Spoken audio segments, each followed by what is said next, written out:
It's match day 10 in Zimbabwe's Zimbabwe Premier Soccer League, and Chicken Inn Football Club are top of the league and hope to increase the gap between themselves and the pack of followers. While at the bottom, debutants Dongo Sawmills and Wawa are already finding it tough going.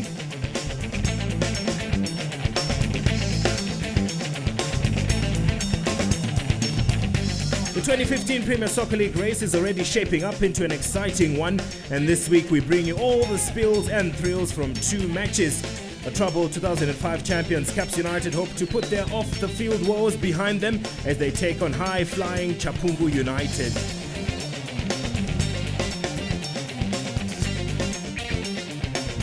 And Sunshine City Boys Harare City look to end a streak of draws with a victory at home against a plucky Hwange Football Club. We'll also bring you the results from all the other fixtures in this round of the league competition and meet up with Chris Cross, the teenage soccer sensation who went on to conquer local and regional soccer leagues. But before we get to that, here's a quick guide to our featured team of the week.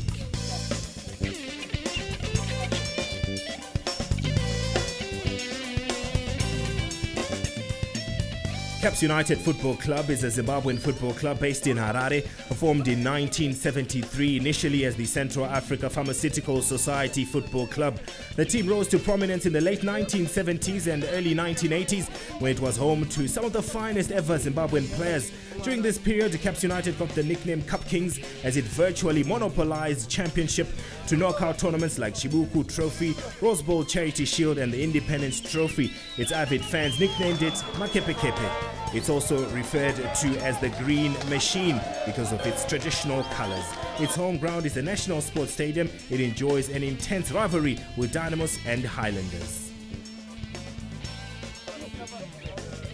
In our featured match on Zimbhora today, a financial crisis has left former Cup Kings Caps United on the brink of collapse. For weeks, the players and coaching staff have not been paid, and the team is struggling to fulfill some of its commitments. The challenges have led to constant media speculation about the future of this famous club. But despite the adversity, the team is soldiering on and went into match day 10 hopeful of shrugging off the administrative problems and ending Chapungu's 6-match winning streak. It does affect us. It affects us greatly, you know. I mean, the lack of finances at the club at the moment is evident to everybody in the country, and it affects the morale of the players. You know, every day you've got to try and pick them up, you know, and get them to go again. And fair play to them, you know. They've been pushing on hard, you know, and I think, you know, you can see in our performances and, you know, our results have been reasonable, you know. But I know if it was a normal environment, our results would be better. The players were determined to bring a smile back to their troubled supporters' faces. We need to collect 3 points, considering the position that we're lying on the table. So we need to win at all costs. We approach the game as it is, like how we've been playing for the past game. And I believe with the pool that we have here, we'll manage to beat Chapungu.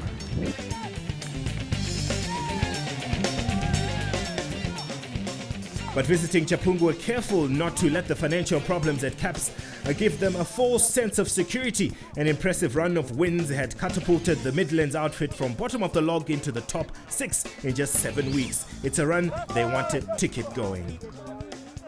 We know we are facing a tough and tricky opponent. We are reading a lot about their problems in the media, but we are not reading a lot into that. They've been saying that from day one, but they are still in a very reasonable position. They are playing very well. Being 5th on the log, I think we are on the right track because our objective is to finish among the top 8 teams at the end of the season. There is an improvement after the requirement by PSO to cut the numbers to 25. That brought about quality. Ahead of the encounter, Caps had mastered 3 wins, 3 draws and had lost 3 times. And the big problem though for the Harare outfit was their shortage of firepower up front, which had left them with a negative 6-goal difference. But we've been keeping clean sheets, which always gives you a chance to win games, you know. But as I say, you know, we're creating very good chances at the moment.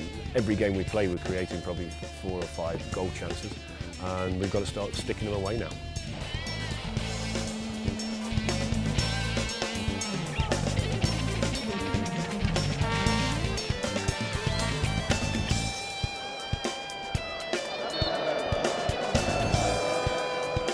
But despite the coach's instruction, the strikers did not bring their shooting boots with them for the Chapungu match.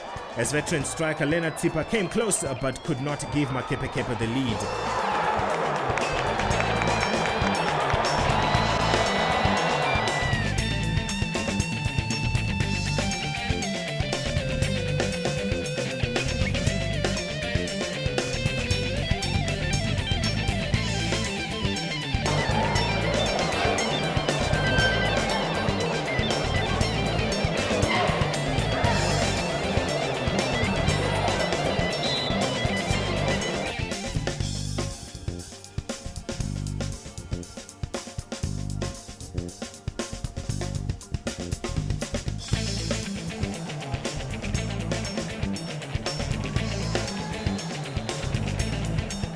Free kick specialist Gerald Phiri was called upon but could not deliver.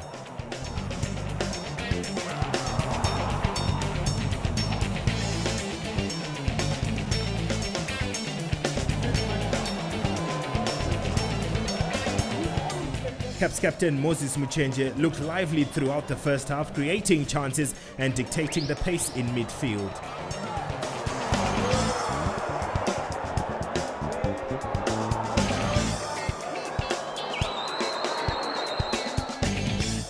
Caps United had a penalty appeal turned down by the referee when Tsipa got his shirt tugged in the box.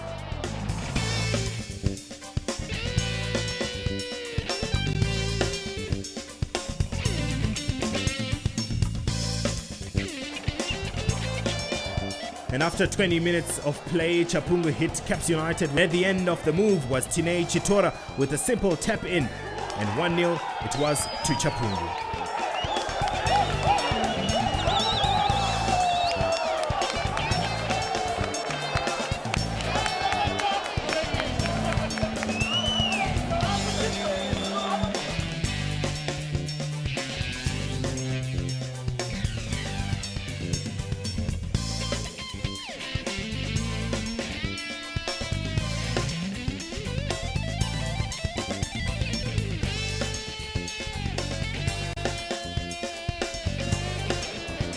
And after the break, Mark Harrison brought on Kudzai Nyamfukudza for George Nyirenda and Tinovimba Muswe for God knows Mangani.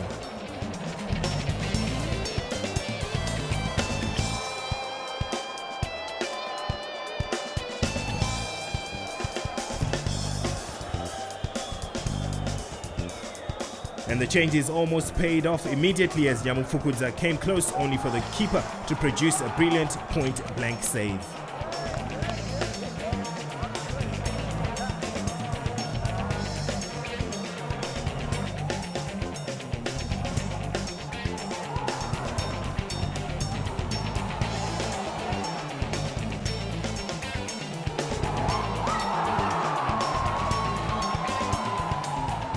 Caps United continued to press, but it was Chapungu's counter-attacking threat that brought about another goal.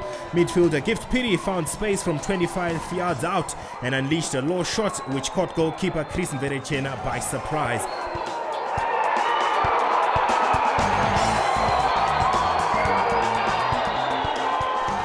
To Chapungu.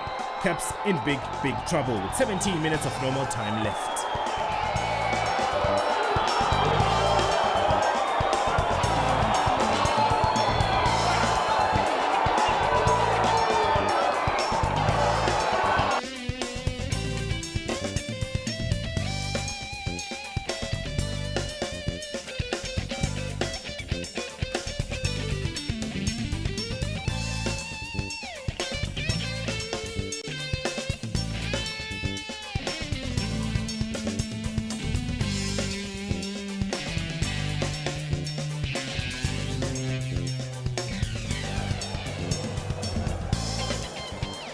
Makepekepe tried to fight back, but Nyamufukudza's poor day in front of goal continued.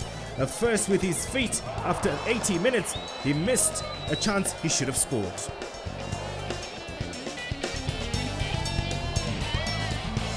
And then with his head, he failed to give Caps United a much-deserved goal.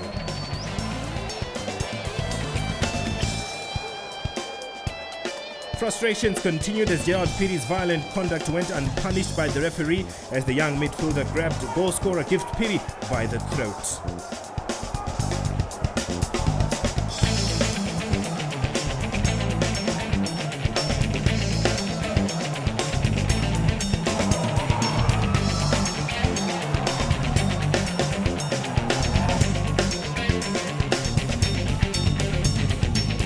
More missed chances, more goals conceded, and more frustration. Chapungu held on for a famous win over Premier Soccer League traditional big boys Caps United. Final score at the National Sports Stadium: Caps United 0, Chapungu 2. We came out, we were lazy, we were slow, we were sluggish. We were poor on the ball. We didn't even try to play. I mean, I said to the goalkeeper at half time, all you're doing is just smashing the ball forward. And I said, when have I ever said that? We've given away 2 silly goals.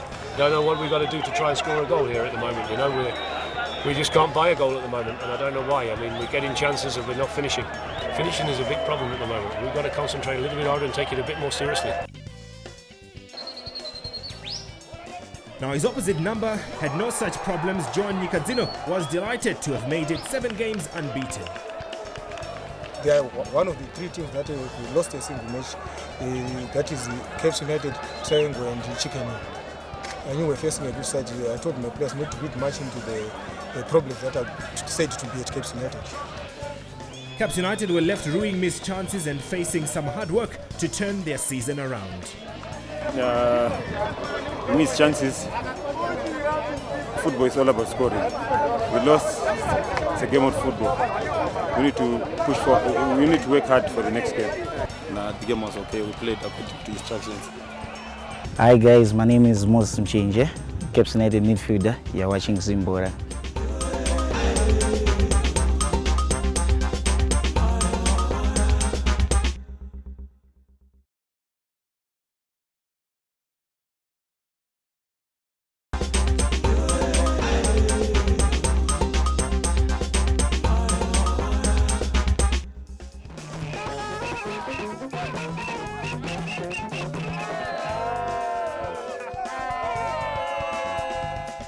Now across town on Saturday, 2 teams also looking for a change of fortunes were locking horns at Rufaro Stadium. Home team Harare City, the league's revelation just 2 seasons ago, are wallowing close to the relegation zone. They had just managed 1 win in 9 and had 5 games in the draws column. And they were up against Hwange Football Club, one of only 2 teams that had more draws than them. It was a battle of the draw specialists. It was a fairly timid start from both teams as both Hwange and Harare City failed to capitalize on the early set pieces that they got, with Hwange almost going 1-0 up direct from a corner kick, but goalkeeper Tafadzwa Dube was equal to the task. The battle continued at Rufaro Stadium as Hwange showed a lot of fibre in their effort to build on their first win of the season that came days before facing the Sunshine Boys.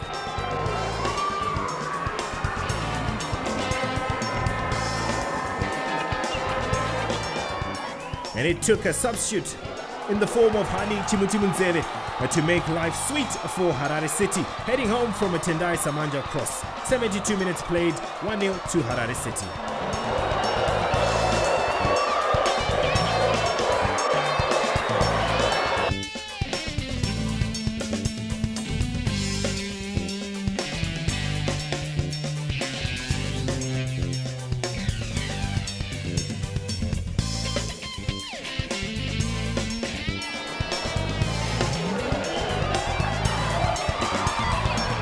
Hani could have made it 2 straight after, but hit the bar with only the goalkeeper to beat.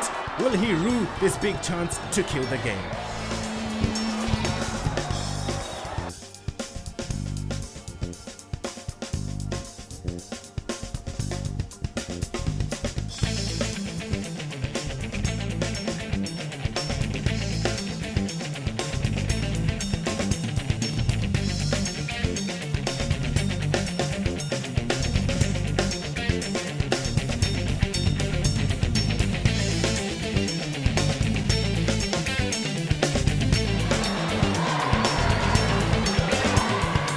Wange all the way from the colliery were not ready to go home empty-handed, and after 3 minutes of added time and with the last kick of the game, super sub Newman Sianchali grabbed a well-deserved equalizer. So it was the tale of the two substitutes at Rufaro Stadium as the game finished Harare City 1, Wange 1. Wange have had problems picking up points on their travels, but a solid defensive performance was the foundation for them getting a rare away point. It's a draw, it's okay, it's a point, and then it will count at the end. What we are saying is let's avoid defeat.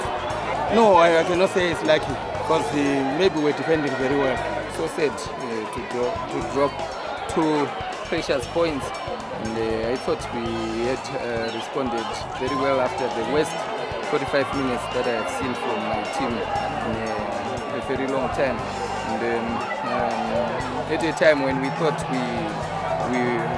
were going to get all 3, we couldn't hold on, and playing at home, you would want to be dominant at home. The 2 precious points we also dropped against the Islanders add to these 2. We should be in an even higher position. It's a result that could give them the momentum they need to continue their spirited push up the ladder. I'm very happy. I'm very happy actually for what happened to the team. At least the pressure from the coaches and the technical, it was relieved just because of that last minute equalizer. Now here's a quick look at the results from match day 10. Defending champions Dynamos got a crucial away win 1-0 against Haumine away from home, getting the goal from Walter Mkanga. At Mandava Stadium, it ended FC Platinum 3, Triangle 2. A Triangle continue to suffer away from home, losing their second away game on the trot. Chicken Inn continued to impress with a 2-1 victory over Highlanders in the much-anticipated Bulawayo derby. Flame Lily beat Buffaloes by 2-0 at home, but Wawa continued to languish at the bottom of the table as they lost 2-1 to ZPC Kariba. So after 10 rounds of games, Chicken Inn are top of the table with 23 points. Triangle and Dynamos are on 20, Chapungwa on 18, and Haumine are 5th on 15 points. It's beginning to shape up, but the new boys are in the league continue to languish at the bottom of the table. Newly promoted Cholocho, Flame Lily, Wawa, and Dongo are at the bottom of the table, with only Buffaloes being the seasoned veterans in the bottom 5.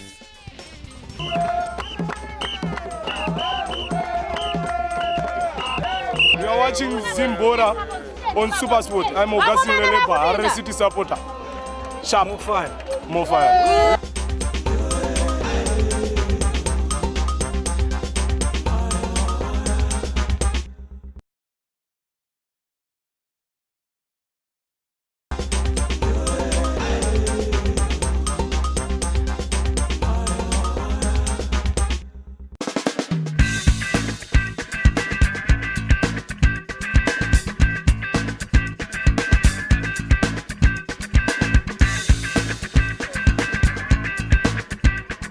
Our legend of the day on Zimbhora is Alice Bunjira, the former Zimbabwe Caps United and Wits University striker.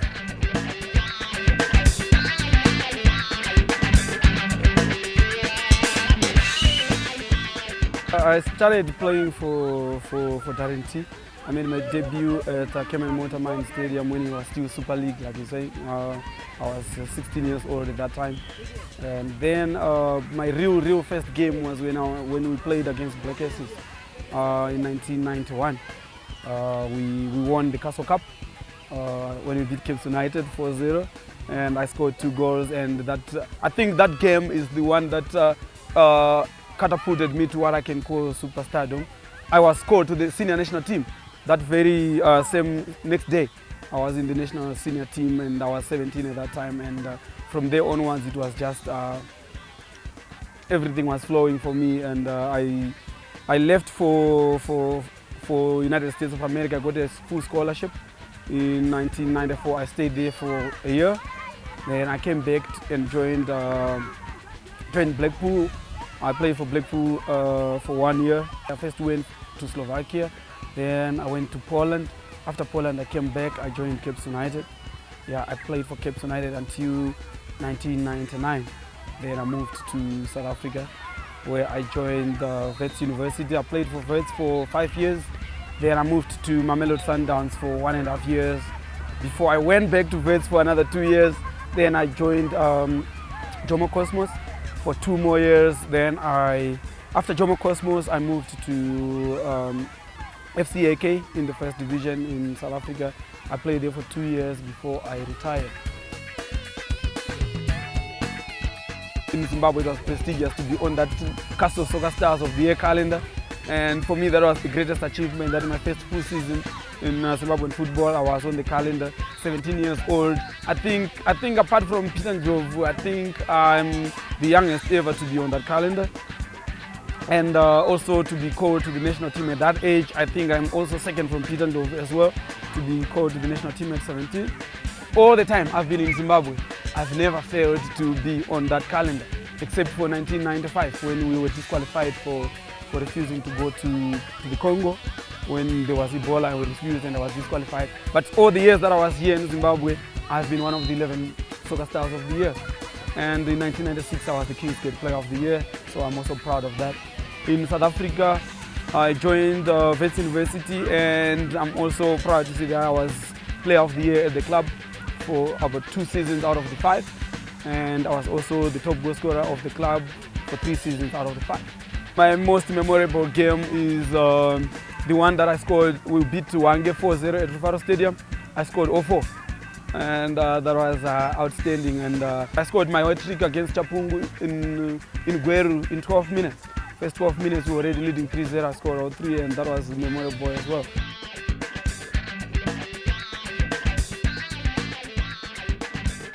When I ruptured my Achilles tendon, when we were playing against Rufaro Rovers at Rufaro Stadium, and at that time I had received an offer to go for trials with Tottenham Hotspur, and I was just waiting for confirmation and for me to go, and I ruptured my tendon and I was out for almost 11 months. So that fell through, and that was the lowest point of my soccer career. I came back, and I was the top goal scorer in the country when I came back, but unfortunately I also broke my knee towards the end of the season. That was another low point. The boys these days, I think, it's kind of, they are lazy. They don't want to work extra on their shortcomings and all that, because there are times when you see a guy that misses a chance that you know that with proper training you could have finished this off. You can tell that this mistake is coming from lack of training. You can see the tactics are there, you can see the movement, you know, you can tell that teams are playing according to the coach, but individual ability, individual brilliance is what is lacking in Zimbabwean football at the moment. I can proudly say that I'm a holder of level 4 coaching course and coaching certificate, that is, and I'm also a holder of CAF C license. So I'm left with CAF B and CAF A to be at the top of the coaching badges required in Zimbabwe, and I can say I'm proud of it. Here, I coach these boys here. It's Urban Soccer Academy. Basically, Urban Soccer Academy is my baby, and I formed it myself, and it has been growing, and we concentrate as well on giving these boys scholarships. So I've got a lot of boys. Some of them have already completed at Chibi, some are at Deure. Right now, I think I've got about 16 boys at Deure. Right now, they're on scholarship and from here. And I'm proud of the other bunch. I think there are about 8 of them. They're playing in one team. I took them when they were in grade 6. And after grade 7, I took them to Deure, all of them, and they're now in Form 3. And they are still playing in the same team, and I'm proud of that Deure under 16 team right now. It's like Urban Soccer Academy. And so far we've got 4. One is at Harare City, and we've got 3 at Chapungu. And then in the first division, we've got one boy who is playing for Lake Harvest right now. He's a defensive midfielder, and the other 2 boys are training with Cape United first team right now. They haven't been signed, but I think they'll be signed. So we've made quite good progress so far. And next week on the Zimbhora, we zoom in on match day 11 action. It begins on Saturday as ZPC Kariba play their first ever home game at Nyamunga Stadium. They take on FC Platinum.